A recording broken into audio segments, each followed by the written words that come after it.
Good morning. It's a pleasure to be here back in the great state of Texas. I'm up in Washington, D.C. right now, so it's nice to be home for the holidays. Get to see a little family. That's so appropriate here on the Feast of the Holy Family, where we celebrate, the dignity and the beauty of family. And it's kind of unfortunate that the view of family is kind of changing in the U.S. today. And what I mean is, especially when I was younger and definitely growing up, the view of family for me was, a mother, a father, married, with children. It seemed pretty typical. It seems like that's what a family's supposed to be, right? But it seems like it's changing today. Well, what family is, what definition of family for kids in school, it's kind of become mixed up. I mean, is family, two people who are living together who aren't married and have kids? Is that family? Is family, parents who maybe have both been divorced and they have kids from each of their previous marriage and then kids together? Is that family? And family, is that, does it have to be a husband and a wife anymore? Is it, with the new laws, is it now husband and husband or wife and wife? What does family mean?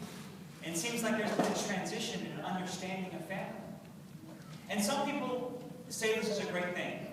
And in fact, the Population Fund leader of the United Nations was quoted as saying, "The disintegration of the traditional family is a triumph for human rights." And the disintegration of the human family is a triumph for human rights. There are people who believe this transition, this change as to what we understand as family is a good thing. But I believe that it is hurting us, and especially hurting our relationships. What do I mean by that? We're relational people. Whether you admit to it or not, we are relational. It's a part of who we are. We long to be in a relationship. We long to be in a relationship with other people. Adam wasn't satisfied when he was in the garden until he found a suitable partner.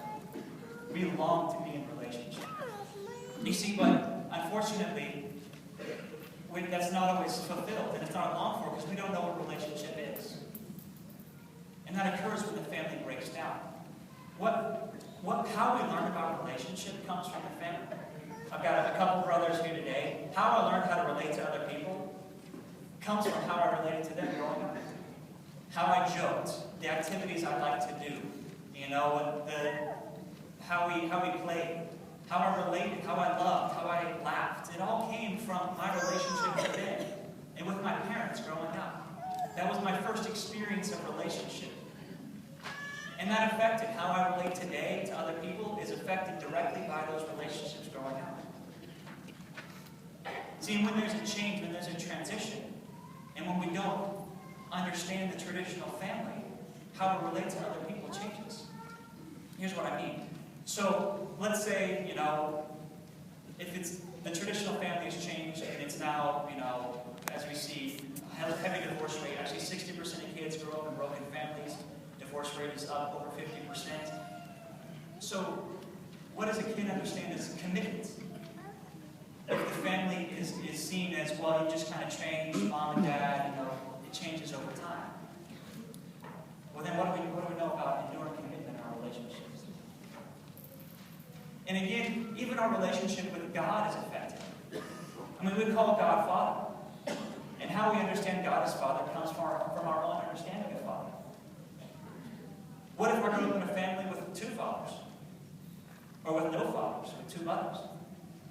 How my relationships are affected, how I view that relationship is affected by how I grow up. So the transition that we've occurred, this transition that has affected us today, comes from that change in the family. As the change in the traditional family occurs, so how we relate to other people changes. Our relationship with others, our relationship with God. So what do? As Christians, we want to hold firm, especially on this Feast of the Holy Family. What's our response? We can't just push a magical button. I would love to say, you know what, we just got to go, press the big red easy button, and just say, hey, you know what, let's just change how we do family, and we're going to go back to the roots and basics. But it's not that easy. What can we do? The first thing we can do is look to the example of the Holy Family, where we started today. The example of Jesus, Mary, and Joseph. They give us the primary example of what family is supposed to be. Jesus could have showed up at 30 years old. He didn't perform a single miracle that we know of before he was 30. That's when he started his ministry. He could have just come down from heaven at 30 years old, done 3 years of miracles and preaching, died on the cross, and saved us from our sins. But we just celebrated Christmas. And in that we celebrate Jesus being born, Jesus becoming an infant, and spending 30 years of his life in silence. 30 years of his life in which we don't know what he did. Why did Jesus spend 30 years? Why did he become an infant? Why was he born? Why did he have that time? Would have been much more effective if he spent all 33 years preaching to us, performing more miracles, wouldn't it change more lives? Couldn't he have converted more people? But he knew the importance of that quiet, that silence, that obedience to his parents. And that's an example for us. And that's what we're called to. The scriptures today tell us we are called to be obedient. So kids, children especially teenagers. I want to talk to teenagers real quick. Because I know you're in that rebellious period when being obedient to your parents is like the worst thing you could ever do. It's like, man, I do not want to be obedient. Like, everything they do is to tear me down. Like, whatever mom and dad say, even if you don't mind it, you just want to rebel against it. Scriptures tell us we need to be obedient to our parents.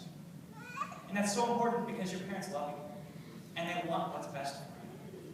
And they try their best to draw you closer to that relationship with them and with others. So we're called to be obedient to your parents. Now, parents, you're not getting off the hook that easy. Parents, the scriptures tell us, husbands, you are called to love your wives. As much as Christ loved the church. How much did Christ love the church? He died on the cross. That's how much you love the church. That's how much you're called to love your wives. It's a self-sacrificial. The best thing you can do for your kids is to love your wife. Because the example is going to be a whole lot better than the words. You can tell them all you want, but your witness, your example is so much more important.